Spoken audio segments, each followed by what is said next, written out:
Joining me on this India Today special broadcast is Ambassador Reuven Azar, Israel's ambassador to India. He is currently in Andhra Pradesh. Ambassador Azar, welcome. Is the ceasefire holding? Israeli tanks are reported to have opened fire in 6 different locations in southern Lebanon. Hezbollah leader says IDF is opening fire on people who are returning home to check what remains of their homes after the Israeli bombings.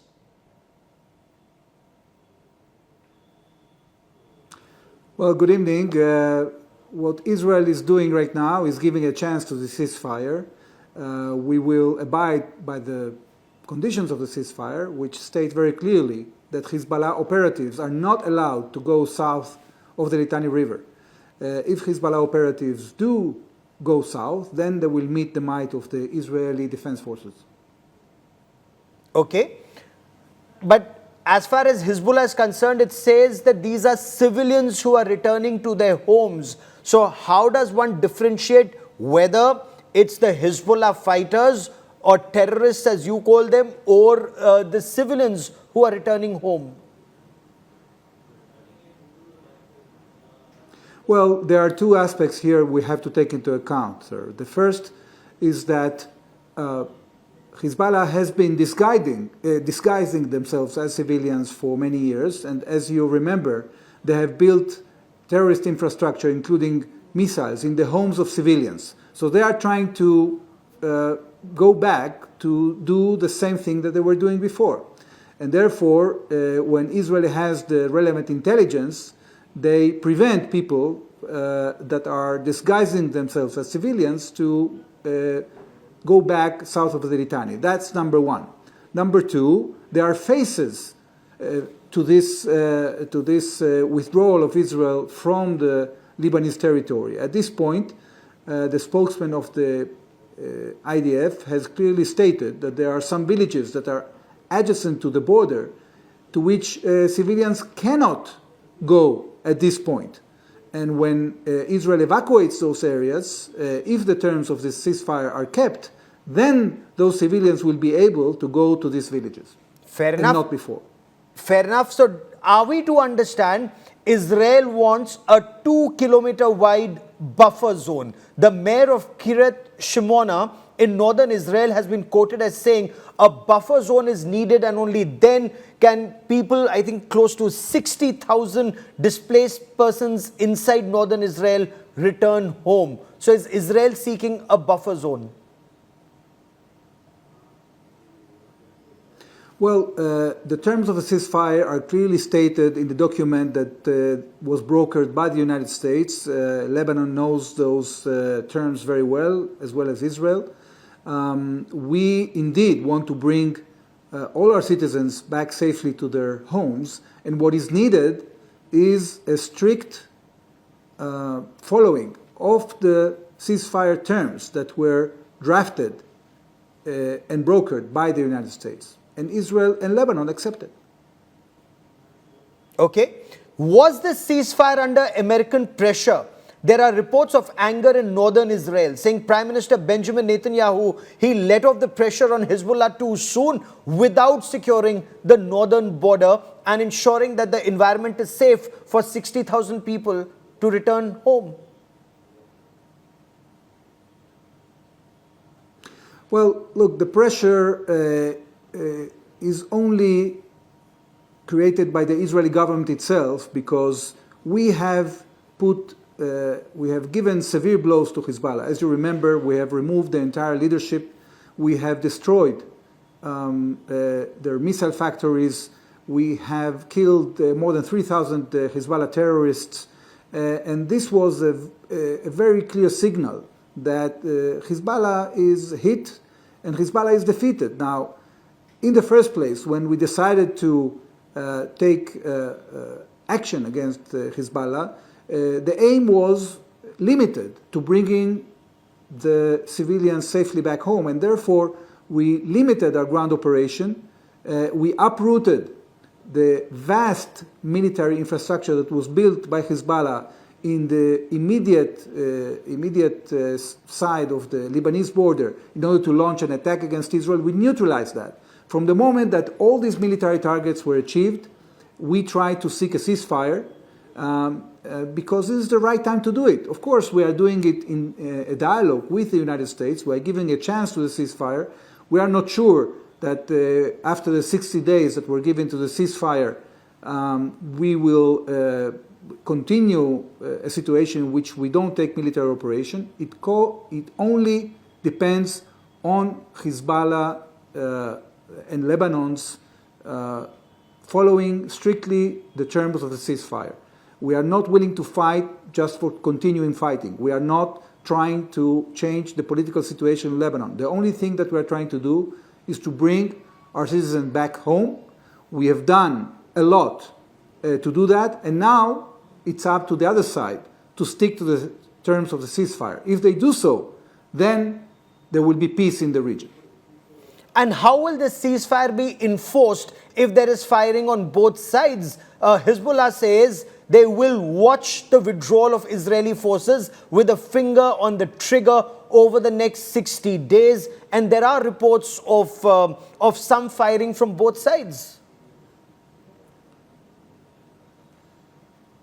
Well, there is a lot of rhetoric going on, but at the end of the day, the proof is in the pudding. If Hezbollah operatives come south to the Litani River and try to restore their positions that they had before the war, there will be no ceasefire. Israel will follow the terms of the ceasefire, will cooperate with the United States and other players to monitor the ceasefire, but if Hezbollah breaches the terms, the IDF, the Israel Defense Forces, is free to act in order to enforce the ceasefire itself. So are we to understand, Ambassador, that the United Nations Security Council Resolution 1701 will be followed? That is what you want in toto as part of the ceasefire agreement. Well, that Israel wants to ensure Hezbollah withdraws north of the Litani River, and the UN forces or Lebanese forces monitor the territory south of the Litani River. Is that what you want strict enforcement of?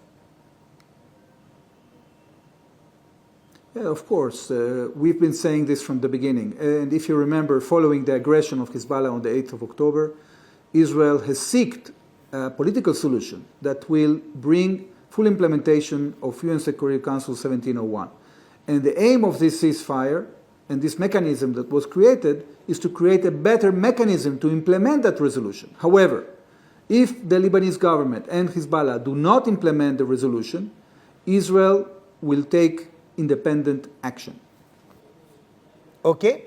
Now, there is an apprehension that the ceasefire will actually give the Hezbollah an opportunity to regroup, rearm, and then relaunch attacks, and not just on northern Israel.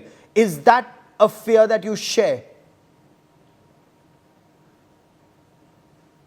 Well, there's always a concern because the aim of this Israeli military operation was not to completely eradicate Hezbollah. We were not planning to invade the entire territory of Lebanon. The situation we want to reach is exactly as you said before, that Resolution 1701 is implemented. So Hezbollah may try to rearm and regroup, but if it tries to do so south to the Litani, then Israel will take action because it contradicts the terms of the ceasefire. Who enforces the ceasefire? Who decides whether there's been a violation of the ceasefire? The US and France are said to have brokered this, but can they also enforce it? Because the Lebanese forces, are they strong enough to keep an eye or keep the Hezbollah in check? Well, unfortunately, we have seen in the past that an observer force of the UN is not capable of enforcing the terms of UN Security Council Resolution 1701. What this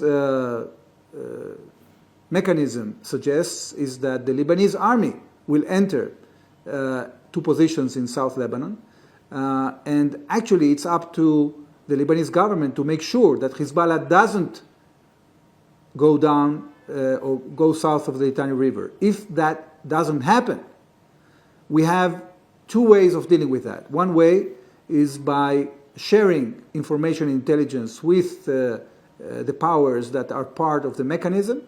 But in any way, when the Israel Defense Forces sees that Hezbollah tries to breach these ceasefire terms, we maintain the right, as was mentioned in the side letter that we got from the Americans, to take action. We cannot lean on promises. We have to see proof that Hezbollah actually is not getting back to positions near our border. Okay. Does this give you then the opportunity to focus entirely on Hamas? Is there an attempt to seek a deal to get back 101 hostages who still remain in Hamas custody?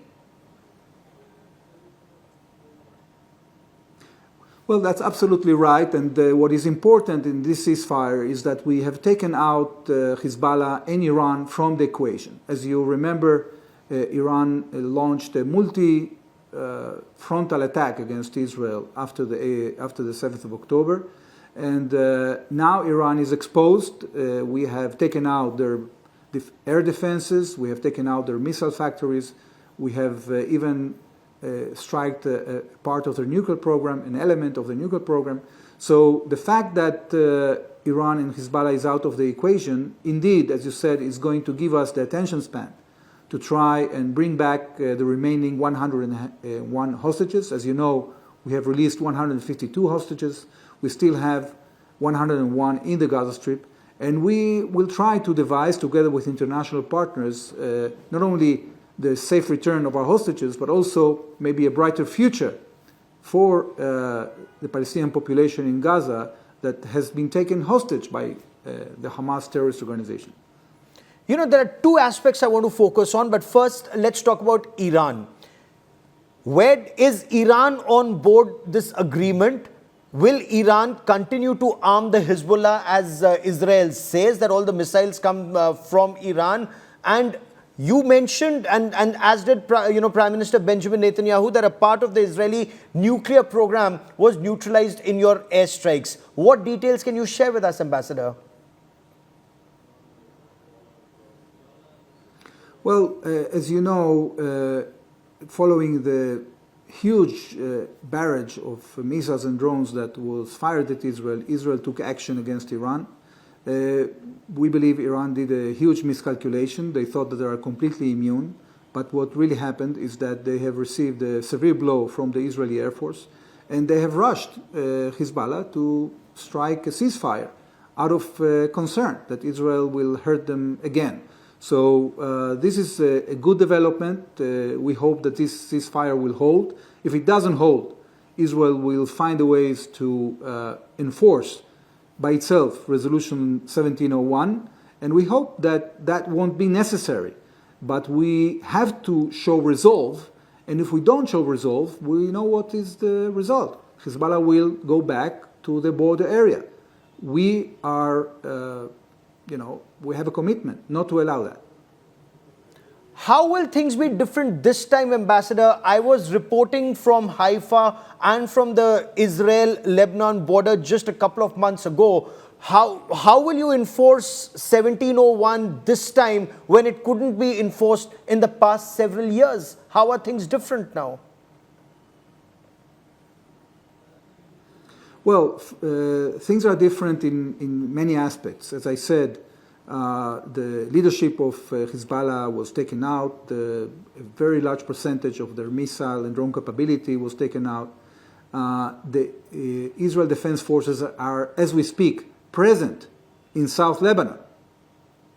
And we have the resolve and the commitment to not to allow Hezbollah to go back to the border area, and we're willing to enforce it by ourselves, if necessary.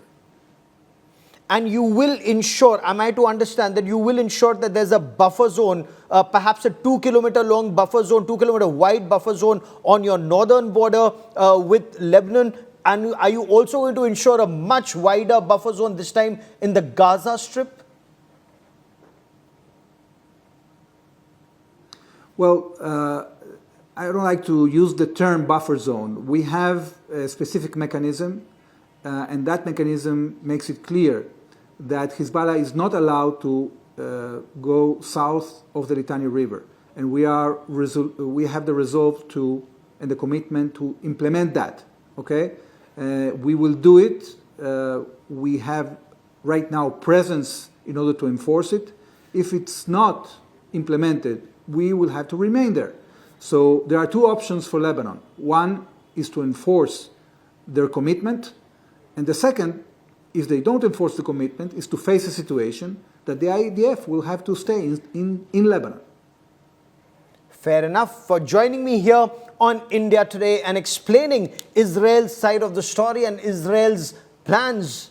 Ambassador Reuven Azar, as always, many thanks.